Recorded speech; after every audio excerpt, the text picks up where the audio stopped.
have been married 24 years and you want a divorce? I want a divorce. I'm tired of lying to you. I'm in love with another woman. The day Cecilia Hartwell signed the divorce papers, she did not cry. She had already run out of tears 3 months earlier, the night she found a stranger's perfume on her husband's collar and watched him look straight into her eyes and lie without even flinching. That was the night something inside her quietly closed.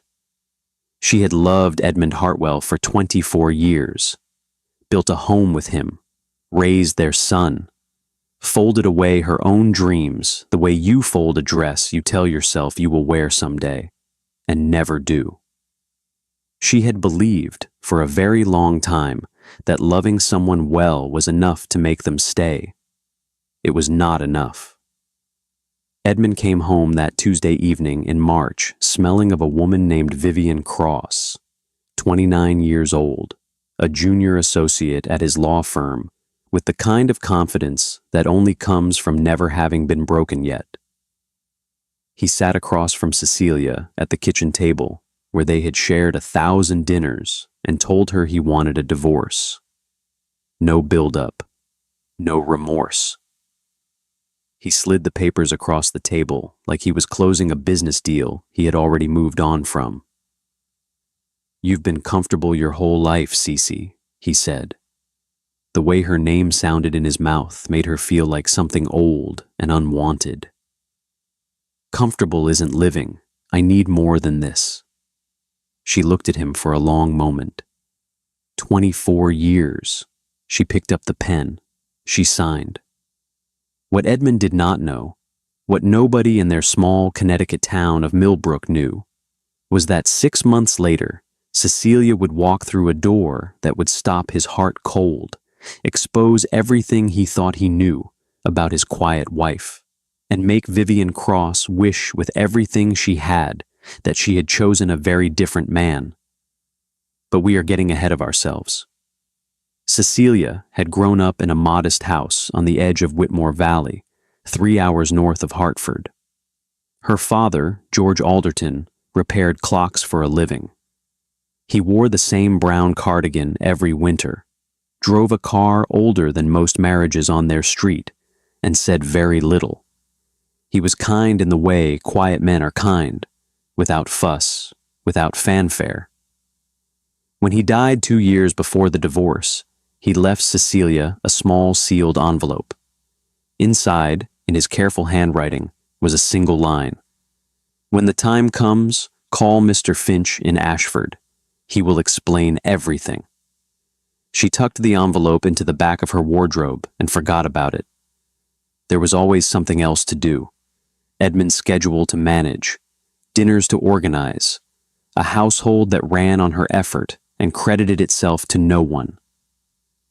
The morning after she signed the divorce papers, she found the envelope again. She called the number. Mr. Gerald Finch was 78 years old and had been George Alderton's closest friend for 43 years. George, of course, was Cecilia's father. Mr. Finch did not ask her to come to him. He drove 3 hours to her door, arrived with a leather briefcase and a gentle smile, and sat with her at that same kitchen table where the papers had been signed just hours before. He told her everything. George Alderton, your late father, had never been just a clock repairman. Over 4 decades, he had quietly built Alderton Capital, patient investments, land holdings across 7 states, a private portfolio that grew steadily in the background of his cardigan and old car life. He had used it, year after year, to fund rural schools, women's shelters, community libraries, hospice gardens, all of it done without a single plaque, without a single press mention, just the good done and left behind. Everything now belonged to Cecilia. "How much?" she whispered. Mr. Finch folded his hands on the table.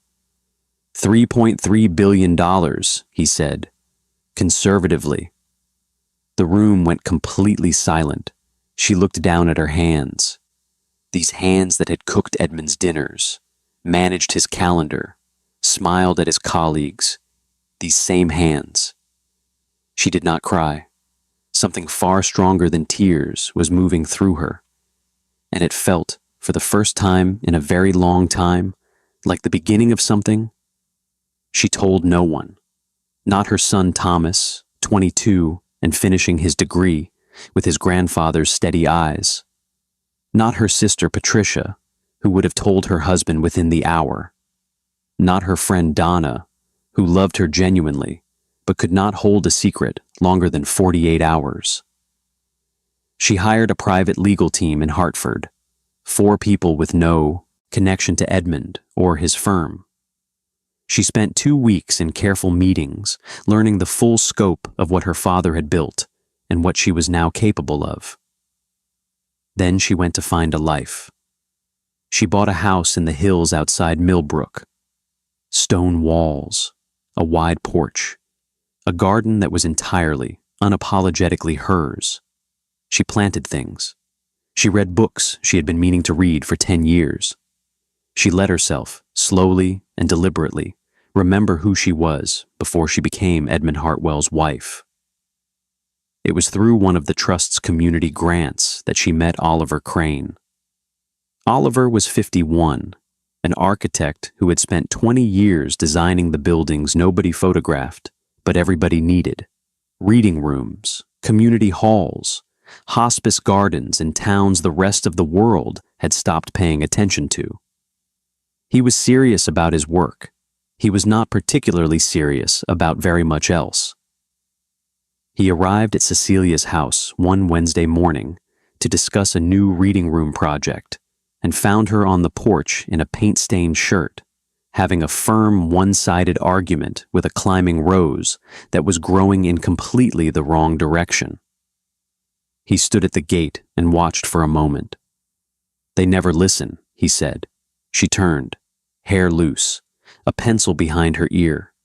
She looked at him directly, with nothing performed about it. "Oliver Crane?" she said. "Cecilia Alderton," he said back. They shook hands.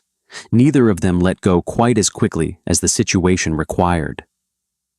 They worked together for 3 months. He came twice a week. They argued about windows and light and what a room needed to feel like to make someone want to stay. She had strong opinions, precise, detailed, earned. He disagreed with her on 4 separate points. They resolved every single one into something better than either of them had started with. By the 2nd month, he was staying for dinner. By the 3rd, they were talking long after the plates were cleared, the evening gone full dark outside. He made her feel, in the simple, unremarkable moments of an ordinary Wednesday night, like someone genuinely worth being in a room with. Edmund had not kissed her in 5 years, not once, not on a birthday, not on a holiday, not on a single evening when she had dressed carefully and quietly hoped. She had grown so used to being invisible that she had nearly convinced herself warmth was something that happened to other people. One evening in November, Oliver stopped at the door just before leaving. He turned back. He looked at her in the warm hallway light. "I'd like to take you to dinner," he said quietly. "A real one, not a working dinner. One where I'm not looking at blueprints." "What will you be looking at instead?" she asked. "You," he said simply. She was quiet for a moment. Then, Saturday, 7 o'clock. He nodded once and walked out into the cold night. She closed the door and stood against it, her hand pressed flat against her chest, feeling something she had not felt in so long she had almost convinced herself it was gone. Saturday came. He arrived in a dark coat and brought her a single white lily, not roses. He had noticed she had a complicated relationship with roses, and said nothing about it, just handed it over and waited. They went to a small Italian restaurant. Candlelight. A corner table that felt like it had been waiting for exactly this conversation. They talked for 4 hours. The kind of talking that feels easy, not because the subjects are light, but because the person across from you makes every subject feel safe. He walked her to her door at the end of the night. They stood on the porch in the cold air, the Connecticut sky sharp and full of stars. He reached out and gently tucked a loose strand of hair from her face. His hand rested at her cheek for just a moment, warm against the cold night. "Cecilia," he said, just her name. She did not answer. She simply closed her eyes. He kissed her slowly, softly, the kind of kiss that has nowhere else to be and knows it.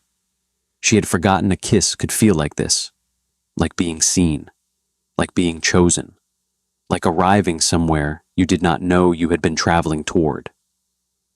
When he pulled back, she kept her eyes closed for one more second. Then she opened them, and he was smiling, the quiet kind that lives in the eyes more than the mouth. "Good night, Cecilia." "Good night, Oliver." She went inside, leaned against the closed door, and felt her own heartbeat announcing itself like it was introducing her to herself for the very first time. Weeks passed, and quietly, in the background, something big was being prepared. Mr. Finch came to her with an idea, a gala, a formal introduction evening hosted by Alderton Capital Trust, bringing together every landowner, developer, investor, and business partner whose work touched the Trust's interests across New England. Many of these people had been doing business with the Trust for years without ever knowing who stood behind it, who owned it, who ultimately held the power. It was time they knew. "You are not a footnote, Cecilia," Mr. Finch said firmly. "You are the entire story. It is time we told it properly." 300 invitations went out. Executives, civic leaders, architects, landowners, investors. Among the names on the guest list was Edmund Hartwell's firm. Edmund accepted the invitation without a second thought. He was coming expecting a routine business evening. Vivian Cross on his arm, expecting, as he always did, to be the most important person in the room. Cecilia read his name on the list. She said nothing. She set the list down and went to find a dress. The gala was held at the Grand Hartfield in downtown Hartford.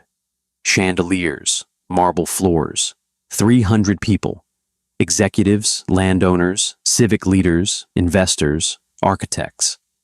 Edmund arrived in a charcoal suit, Vivian beside him in black gown, his most polished smile already in position.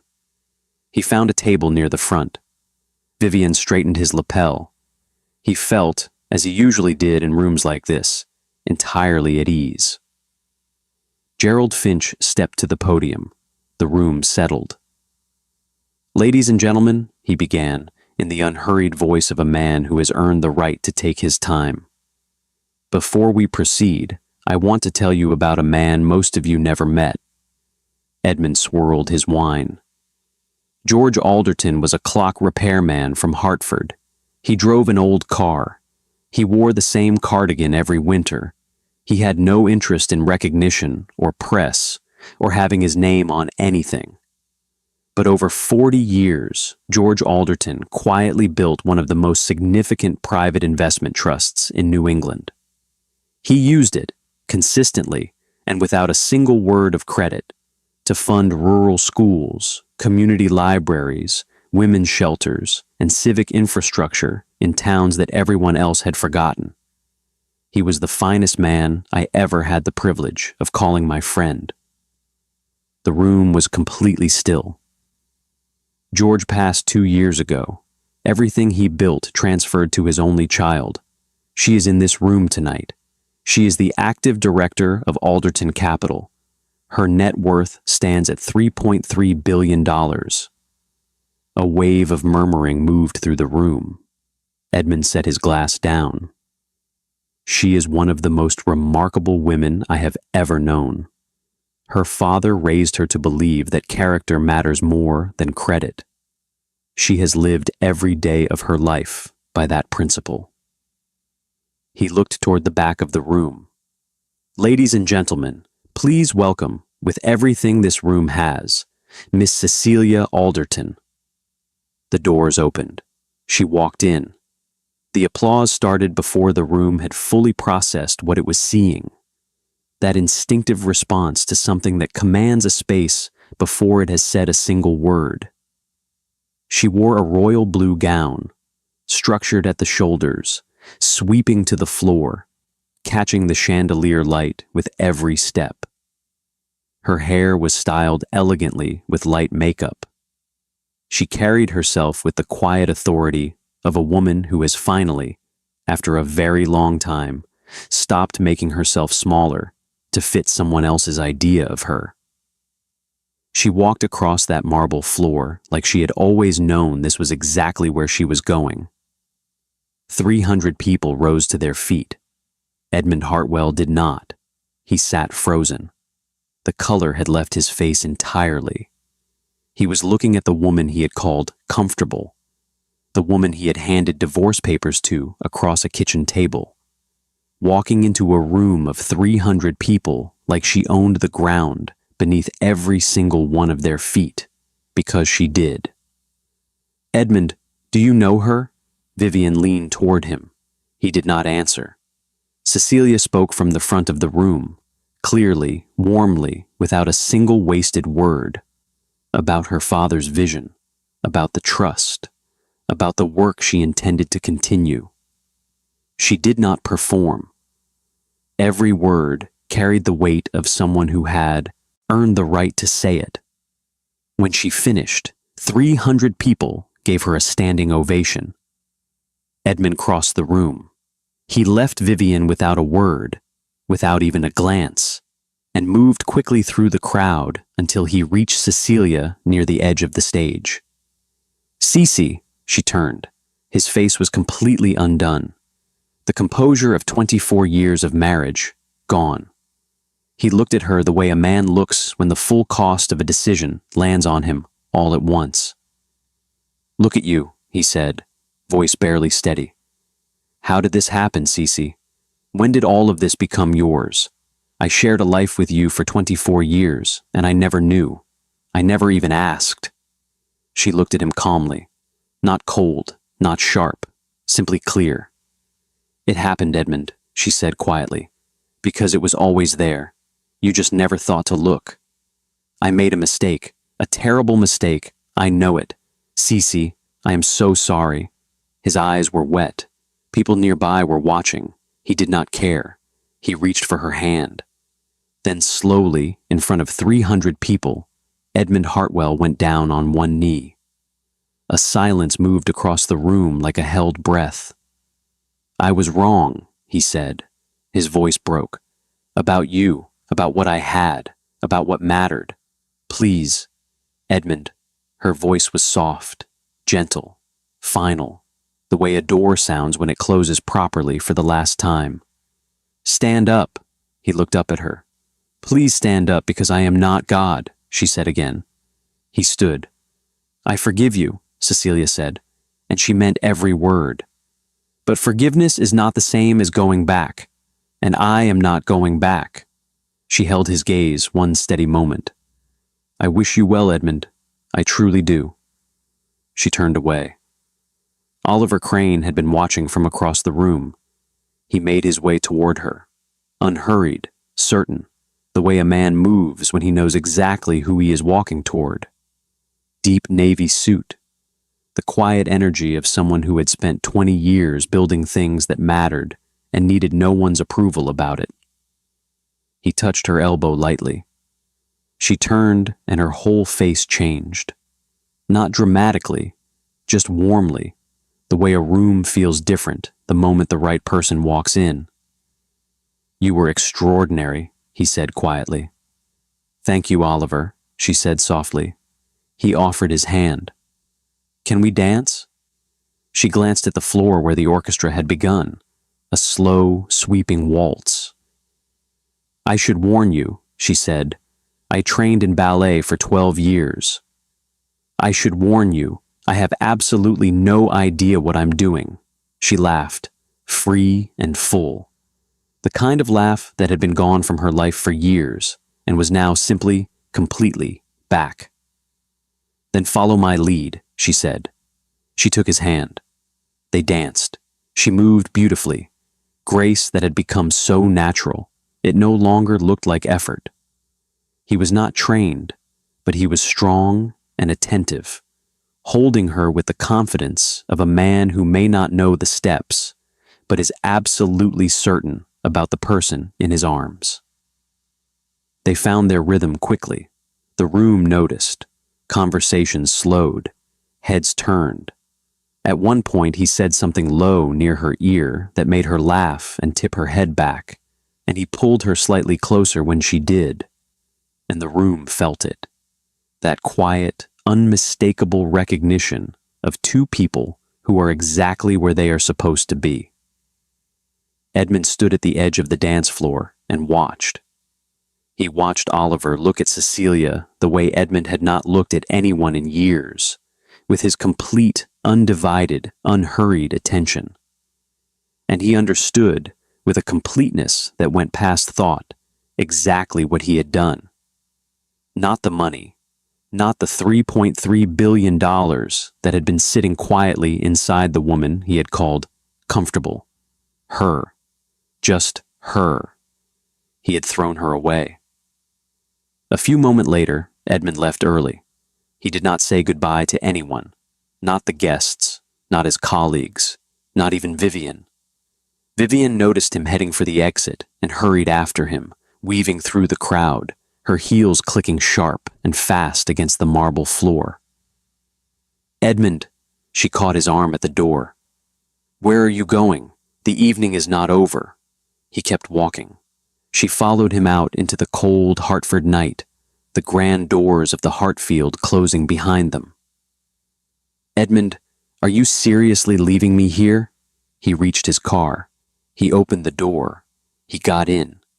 She stood there, arms folded against the cold, certain he would turn around.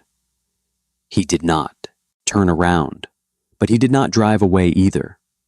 The window rolled slowly down. He looked at her, really looked at her, and what was in his eyes was not love, not guilt, not even anger. It was something worse. It was clarity. "I left a woman who loved me for 24 years because of you, Vivienne. 24 years. A woman who built my home, raised my son, and stood beside me without a single complaint. And I threw every last bit of it away." He paused. "Tonight I watched her walk into a room of 300 people as a billionaire. I watched her dance with a man who sees her the way I never did. I got down on my knees in front of everyone, and she looked at me with nothing but pity." His jaw tightened.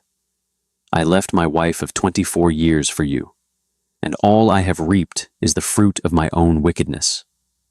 Vivian opened her mouth. "Don't," he said quietly. The window rolled back up. He drove away.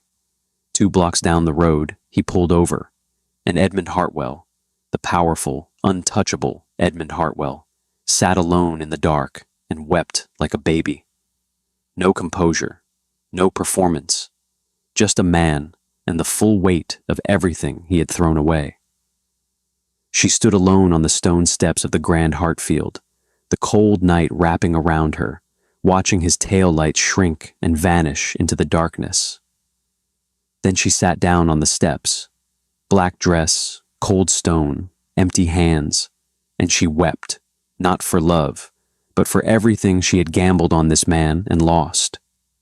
Inside, the gala glowed on. Inside, Cecilia Alderton was still dancing. 4 months later, the Whitmore development collapsed. Edmund's company. Without Cecilia's land parcels, the entire project was dead. The consortium walked away. 18 months of his best work, gone overnight. His firm quietly moved him sideways, away from the big deals, away from the headlines, away from everything he had spent his career building. The man who had once promised Vivian the world was now sitting behind a desk that nobody important visited. Vivian lasted 4 more months. Then she packed her bags and left without looking back. Edmund did not argue.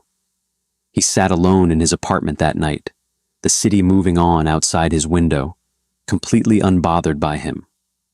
He looked at his own hands. "I did this," he said quietly. "I used my own hands to destroy everything I had." The silence had nothing to offer him, because he was not wrong.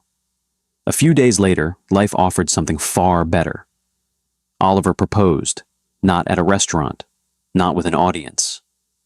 On her porch, in the early November light, before the day had properly started. He held a diamond ring he had bought 2 weeks ago, the kind that carries weight not because of what it cost, but because of who will wear it. He did not make a speech. He just held it out and said, "I know who I am when I am with you. I have not always been able to say that. I would like to spend the rest of my life being this version of myself."